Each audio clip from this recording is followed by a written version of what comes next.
Hey everyone, welcome back to The Explainer.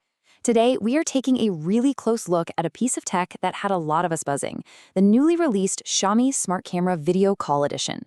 Now, when you first hear that name and check out the promo shots, your mind probably races, right? You're picturing this sleek, fully integrated smart home hub sitting perfectly on your desk. But as we're going to see in today's deep dive, there is a massive gap between the expectation and the actual reality.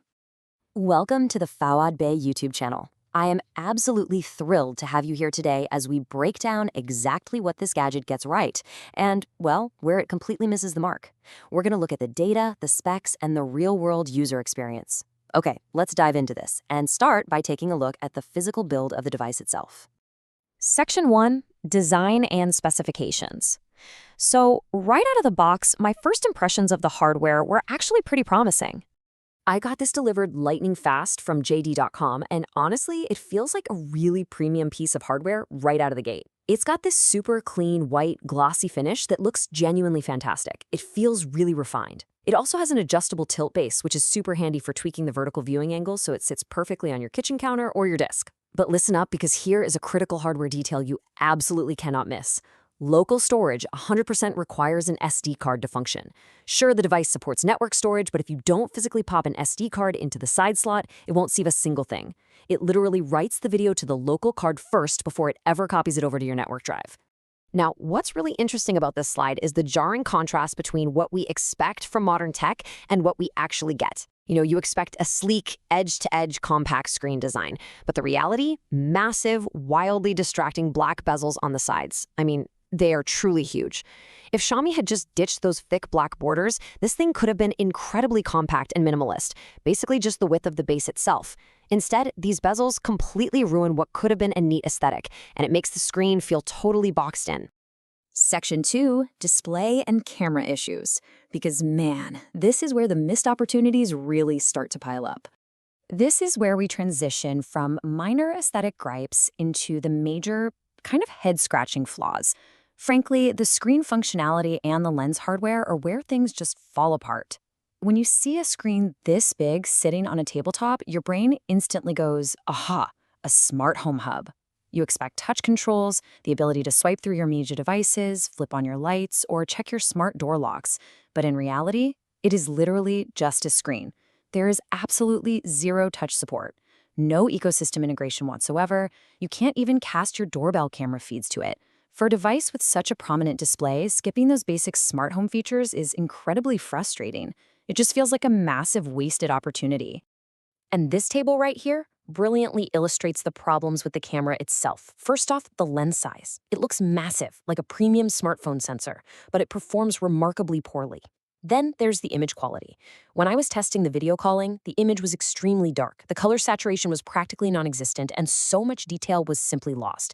It honestly feels like they used leftover, outdated camera parts to build this thing. But you want to know the absolute worst part? The lens placement. It is completely off-center. That means when you place the device straight in front of you, you look totally skewed on the other person's screen.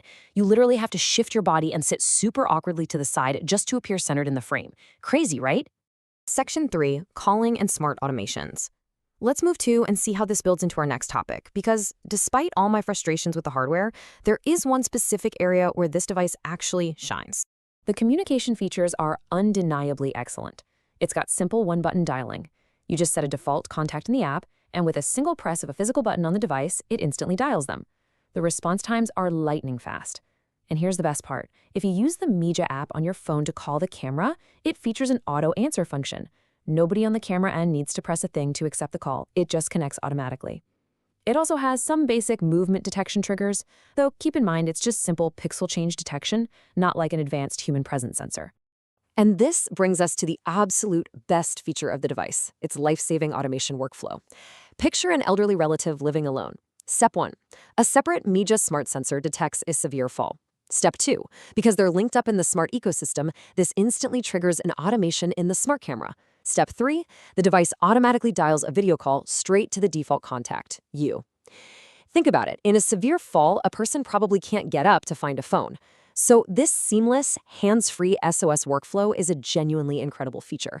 It is incredibly valuable for giving families real peace of mind. Section 4, Final Verdict and Action. So, the crucial point is, where does that leave us? We've seen the glaring hardware flaws, and we've seen the highly specific automation triumphs. Let's look at the bottom line. 299 RMB. That's the current asking price. For the average tech user who just wants a smart display or a dynamic home hub, at 299 RMB, this is quite frankly a bad deal. The lack of touch controls, the shockingly poor camera quality, and the total inability to control other smart home devices make it totally unjustified for general use. However, if you see this number drop down to 199 or even 209 RMB during a promo sale, the value proposition completely changes. At that price, it suddenly becomes a much more reasonable purchase for what it actually is, a dedicated, highly automated video calling appliance. Which leads us to the ultimate question. Who is this actually for? Well, I have to conclude that this device is strictly a niche product. I highly recommend it only for those who specifically need to monitor and easily communicate with elderly relatives or young children. If you have that precise caregiving need, the seamless auto answer and the SOS automation make it a fantastic tool. But if you're just looking for a general smart home dashboard, you definitely need to look elsewhere. Like, share, and subscribe. If you want to buy this product, the purchase link is in the comments section. Click on the link there to buy it. But before you go, it really makes you wonder, doesn't it? Is the future of our smart homes going to be dominated by massive all-in-one hubs, or are we moving toward highly specialized, single-purpose devices just like this one? Thanks for joining me on this explainer today, and keep exploring.